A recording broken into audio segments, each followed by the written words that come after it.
Short ball पे ये shot कौन खेलता है यार? अगर मैं होता ना, बस बॉल को देखता और शानदार। खुद को एक्सपर्ट समझते हो तो खेलो प्लेयर स्पॉट पर लोएस्ट एंट्री फी में।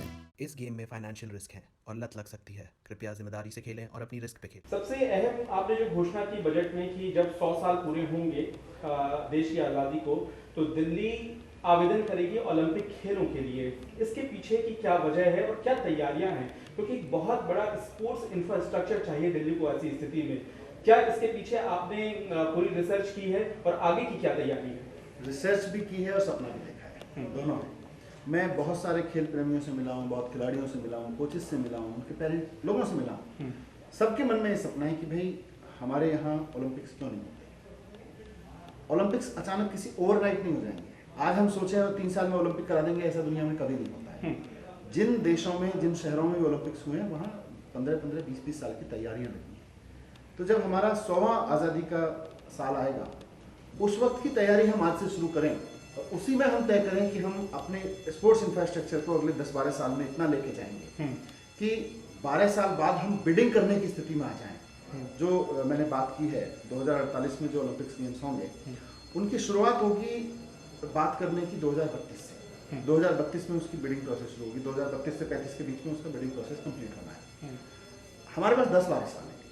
हम 10-12 साल में अपने स्पोर्ट्स इंफ्रास्ट्रक्चर को और शहर के स्पोर्ट्स के वातावरण को, खेलने का, अपने खिलाड़ियों का, इन सबको 10-12 साल में इतना शानदार कर लें कि 10-12 साल बाद लोग देखने लगे कि Delhi is one of the biggest contender. लेकिन केंद्र सरकार का सहयोग चाहिए होगा इसमें। उनसे किस तरह से बातचीत करेंगे? क्या उसका प्लान है?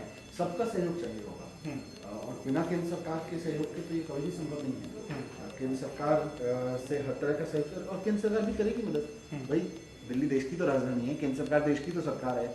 अगर एक शहर अपने आप में कमिटमेंट के साथ खड़ा हो रहा है, शहर के लोग कह रहे हैं कि भाई हम अपने आप को तैयार करते हैं, आज से 10 साल बाद हम दुनिया के सामने खड़े होंगे और कहेंगे कि हमें भी ओलंपिक्स होस्ट करने हैं, तो केंद्र सरकार के लिए भी फख्र की बात है। लेकिन जो खिलाड़ी आपको सुन रहे हैं, उन्हें आप किस तरह से भरोसा दिलाना चाहेंगे कि दिल्ली में इस तरह का इंफ्रास्ट्रक्चर तैयार हो कि वो आकर्षित हों इन तमाम खेलों की तरफ, और दिल्ली सरकार जो कह रही है उस पर और भी ज्यादा भरोसा कर सकें? हमने स्पोर्ट्स यूनिवर्सिटी बनाई है।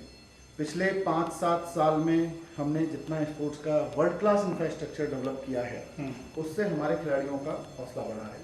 हमने बडिंग स्पोर्ट्स पर्सन से लेके एक्सलेंस स्पोर्ट्स पर्सन तक जिस तरह की अवार्ड स्कीम शुरू की हैं, रिवॉर्ड स्कीम शुरू की हैं, क्योंकि जब खिलाड़ी मेडल जीत लाता है तो सब तारीफ करते हैं, लेकिन मेडल जीतने के लिए संघर्ष करता है उसको कोई मदद नहीं करता। दिल्ली सरकार 16 लाख रुपये देती है अपने संघर्षशील खिलाड़ियों के लिए, सपोर्ट के लिए। उनमें से कोई मेडल जीत के लाएगा, पर मेडल जीतने से पहले हर साल 16 लाख रुपये देती है। तो ये सारी स्कीम्स हैं जिनकी वजह से आज खिलाड़ियों का कॉन्फिडेंस बढ़ा है, और ये आइडिया मुझे खिलाड़ियों से ही आया। खिलाड़ियों की तरफ से रखा कि हमको, और ये बात खिलाड़ी बहुत अच्छे से समझते हैं कि अगर आज हमारे देश का कोई शहर तैयारी करना शुरू करेगा तो 10-12 साल बाद इस स्थिति में पहुंचेगा सीरियसली काम करके कि हम दुनिया के सामने जाके कह सके कि हमें भी ओलंपिक्स कराने हैं।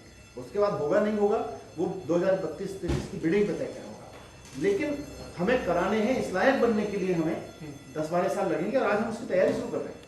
स्पोर्ट्स से जुड़ी किसी भी अपडेट के लिए स्पोर्ट्स तक को सब्सक्राइब करें और हमारे फेसबुक और इंस्टाग्राम पेज को भी जरूर फॉलो करें।